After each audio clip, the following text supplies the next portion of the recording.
Throughout the ages, architects and engineers have designed and built the great structures that have made our world and withstood the test of time. Hi, I'm Ed Asner. Welcome to Architects and Engineers. Let's look now at modern steel frame buildings. This is the Empire State Building, a marvel of modern architecture. It was built to last. Architects and engineers of today use computers to design and engineer buildings that will endure the forces of nature, such as earthquakes, fires, and hurricanes. This modern skyscraper was also built to last.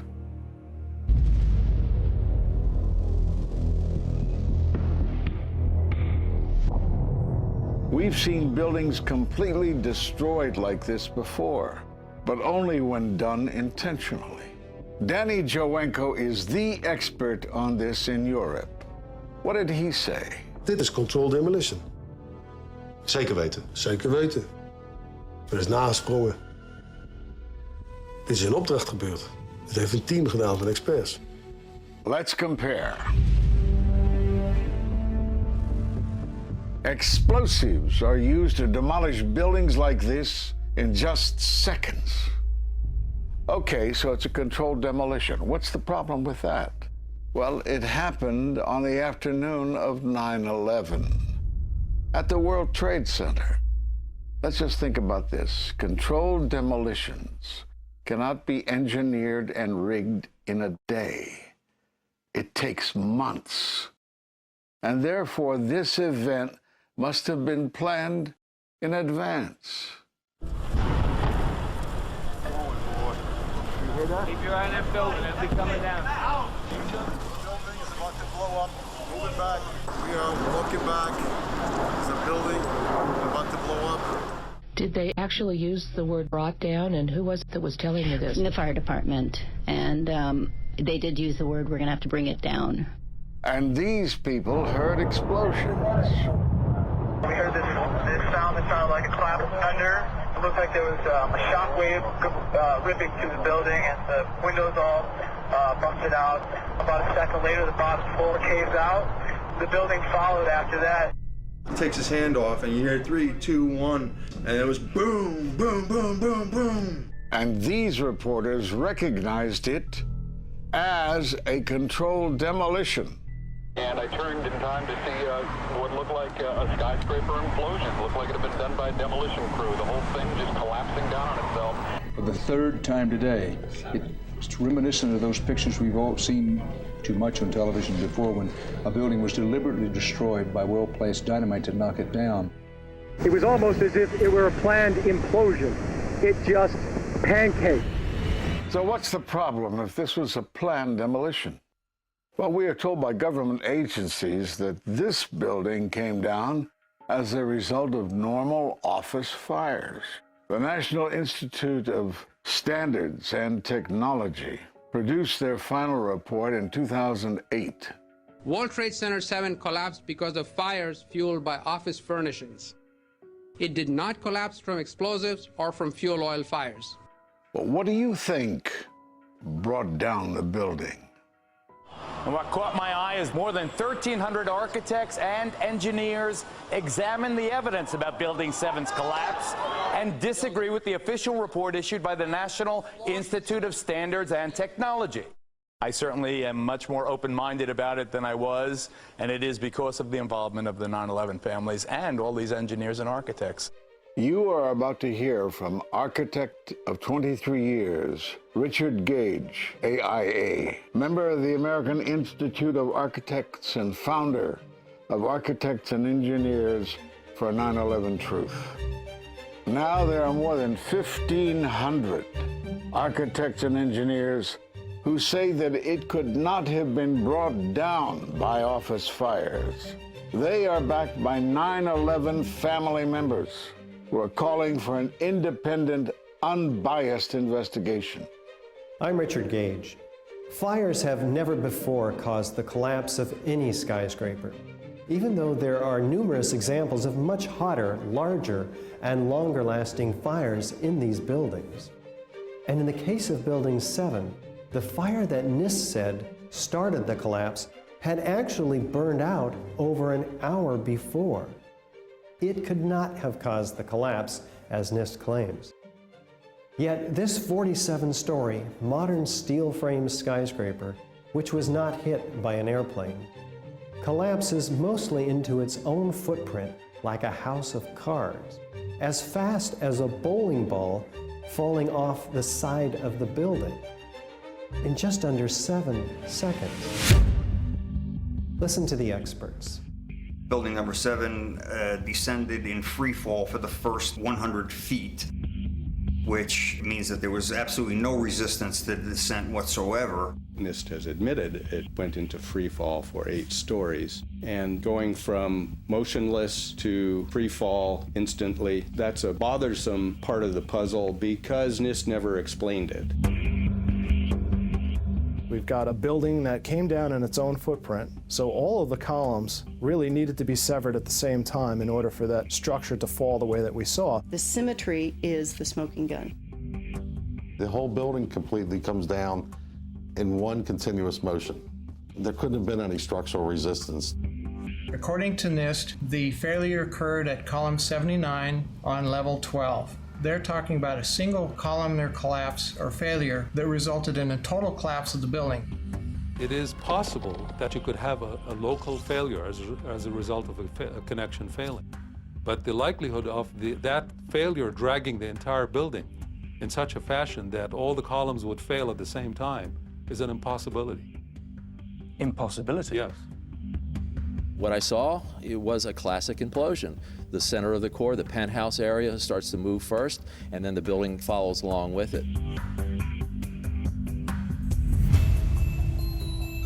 I'd like to know why NIST excluded the document from FEMA in Appendix C that documented the evidence of melting steel. Why is this forensic evidence not being included in the report?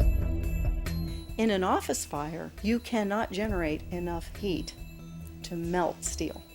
And yet we have evidence of molten iron. R.J. Lee Company, USGS, and Dr. Stephen Jones's work, all three separately found these microspheres. In the dust, we found what we characterize as unreacted thermitic material in the shape of some very tiny red-gray chips, which have different properties, and in the reaction they produce molten iron, which is the prime indication of a thermitic reaction. And such a reaction can be used to destroy steel structures.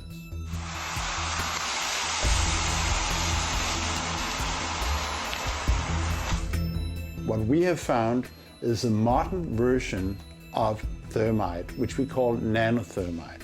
There were these iron microspheres present in all of the dust samples that needed to have been formed in extremely high temperatures. I've independently seen thermitic activity within 2 separate independent samples of World Trade Center dust. My contention, based on finding thermite residue in the dust, is that it happened before. It didn't happen after in the fires that ensued in the rubble pile afterwards. All the characteristics of the microspheres tell me that thermite was involved in melting those steel beams. So thermite, if it was present at the World Trade Center and created this molten metal that so many witnesses and photographic evidence shows, would also explain the fact that the fires could not be put out at Ground Zero. The only thing that is consistent with all of the evidence that we have that could cause such a thing is the use of thermite to cut through the steel. You'd get down below and you'd see molten steel running down the channel rails. Like you're in a foundry. Yeah. Like lava. Like it was lava. From a volcano.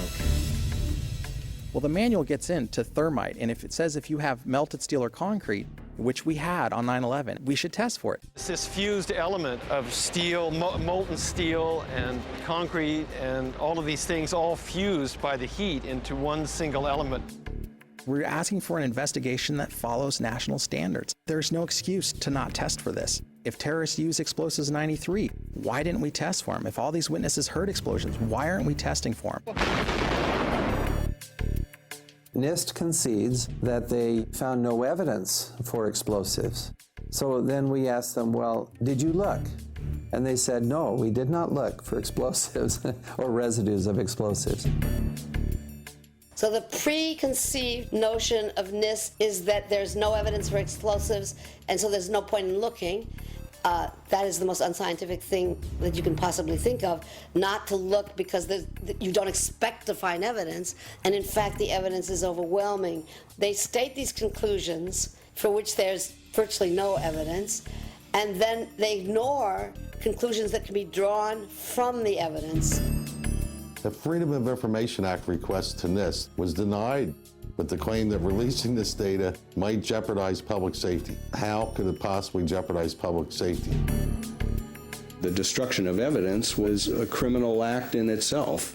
It was already being carted away and destroyed when the FEMA investigators got there about a month after September 11th. You can't do science when you are deprived of the evidence and when your hypothesis is the least valid instead of the most likely. When the most likely hypothesis in the case of Building 7 wasn't even mentioned.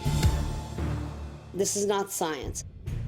The scientific forensic evidence, ignored by NIST, but carefully reviewed by teams of technical professionals, corroborates the hypothesis of explosive controlled demolition. We've traveled to 21 foreign countries and 32 American cities, bringing this evidence to the attention of the public. And we're backed by 9/11 family members and other concerned citizens who are calling for an independent, unbiased investigation. I'm a family member trying to find out the answers to the murder of 3,000 plus people. The bottom line is that it needs to be investigated properly. Please look at architects and engineers. People all around the world, scientists all around the world are questioning this. And there's some deep, deep explaining to do.